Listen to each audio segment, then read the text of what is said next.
Hi అండి, నేను మీ విజయ. ఈరోజు వచ్చేసి ఒక ఆరోగ్యకరమైన కర్రీతో వచ్చేసాను. ఇది మన కిడ్నీల్ని ఎంతో క్లీన్గా ఉంచుతుంది. మన రక్తాన్ని వడపోసి మన కిడ్నీలు మనకి చాలా శ్రమను తీసుకుంటూ ఉంటాయి.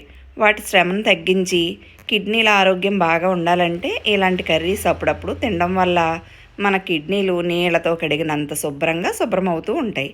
అందువల్ల మనకి ఇలాంటిది దొరికినప్పుడు తెచ్చుకొని ఇలాంటి కర్రీ చేసుకుంటూ ఉంటే మన కిడ్నీల ఆరోగ్యం చాలా సూపర్గా ఉంటుంది. ఇదేంటంటే అరటి దవ్వతో కూర. ఈ అరటి దవ్వ గెల కొట్టేసిన తర్వాత చెట్టు కొట్టేస్తారు కదా, ఆ లోపల ఉండే ఈ వైట్ కలర్ పదార్థాన్ని అరటి దవ్వ అంటారు. ఈ అరటి దవ్వని ఎలా ప్రిపేర్ చేసుకోవాలో చూపిస్తున్నాను.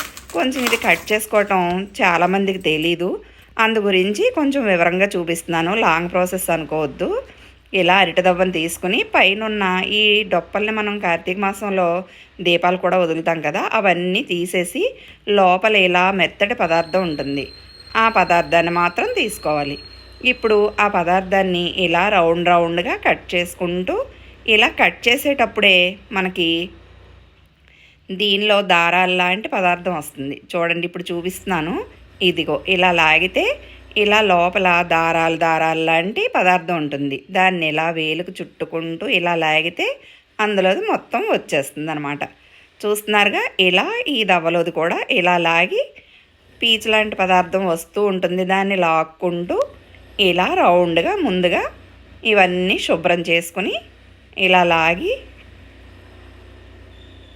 ఇలా దీన్ని ఇలా చుట్టుకుంటే సన్నని సిల్క్ దారాలు లాంటి పోగులు వస్తాయన్నమాట. వాటిని తీసి క్లీన్ చేసుకోవాలి. ఈ కర్రీకి కొంచెం ఇదే ప్రాసెస్, కానీ చాలా ఈజీగా చేసేసుకోవచ్చు. అలా మొత్తం అంతా క్లీన్ చేసుకున్న తర్వాత ఇలా చిన్న చిన్న క్యూబ్స్లా కట్ చేసుకుని బియ్యం కడిగిన వాటర్లో వేసుకోవాలి. ఇవి ఇలా వేసుకోవటం వల్ల ఇందులో ఉండే జిగురు లాంటి పదార్థం పోయి మనకి ఫ్రెష్గా ఉంటుంది. ముందుగా ఇలా బియ్యం కడిగిన వాటర్లో వేసి తర్వాత 2 సార్లు వాష్ చేసుకుని కర్రీ వండుకుంటాం అన్నమాట. చూస్తున్నారుగా, ఇలా ముక్కలన్నిటినీ బియ్యం వాటర్లో వేశాను. ఇప్పుడు పోపు కోసం బాండి పెట్టి ఒక 2 నుంచి 3 స్పూన్ల ఆయిల్ వేసి కొద్దిగా పల్లీలు, కొద్దిగా జీడిపప్పు, మనం పులిహోరకి ఏ పోపు అయితే పెట్టుకుంటామో ఆ పోపు మొత్తం వేసుకోవాలి. ఇప్పుడు కొద్దిగా అల్లం ముక్కలు కూడా వేసి ఇందులోని ఒక 4 నుంచి 6 పచ్చిమిర్చి వేసుకుంటే చాలా సూపర్గా ఉంటుంది.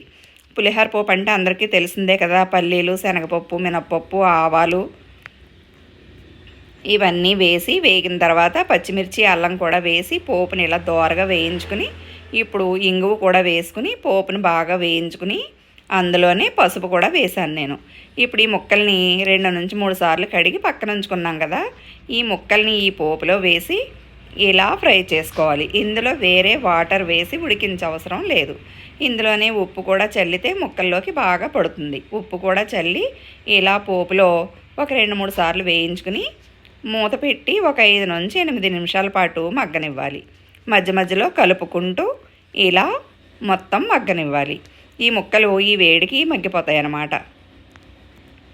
ఇలా కలుపుకుంటూ ఇలా ఫ్రై చేసుకున్న తర్వాత ఒక చిన్న నిమ్మకాయ సైజంత చింతపండు గుజ్జుగా తీసుకునైనా వేసుకోవచ్చు. నేను చింతపండు గుజ్జు తీసి ఆల్రెడీ ఫ్రిడ్జ్లో స్టోర్ చేసుకుంటాను అనమాట. నేను అది ఒక ఫుల్ స్పూన్ వేశాను. అలా ఆ చింతపండు గుజ్జు కూడా వేసి ఇలా బాగా ఈ ముక్కలకంతా పట్టేటట్టుగా బాగా వేయించుకుంటూ మరలా కొద్దిగా కరివేపాకు వేసుకుని దీనిలో ఆవపిండి కంపల్సరీగా వేసుకోవాలి. నేను ఆవపిండి ఒక స్పూన్ వేసి దీన్ని ఇలా బాగా కలిపి ఆవా చింతపండుతో ఈ ముక్కల్ని బాగా ఉడకనివ్వాలి. ఇవి ఇలా ఉడికిన తర్వాత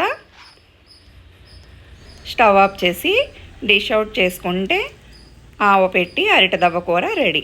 ఇది కిడ్నీ ఆరోగ్యానికి, బ్లడ్లో ఏమైనా బ్యాడ్ పార్టికల్స్ ఉన్నా బయటికి పోవడానికి, యూరిన్లో మనకి ఈ ప్రాబ్లమ్స్ అన్నీ పోతాయి అన్నమాట. ఇలాంటి కూరలు మధ్యలో మనకి అరటి దవ్వ దొరికినప్పుడు, అరటి పువ్వు దొరికినప్పుడు ఇలా వండుకుంటూ ఉంటే మన ఆరోగ్యం మన చేతుల్లో ఉంటుంది. ఈ అరటి దవ్వ కూర కిడ్నీ స్టోన్స్ను కూడా కరిగిస్తుంది. కిడ్నీ స్టోన్స్ ఉన్న వాళ్ళు వారానికి 2-3 సార్లు తింటూ ఉంటే కిడ్నీ స్టోన్స్ పడిపోయే అవకాశం కూడా ఉంది.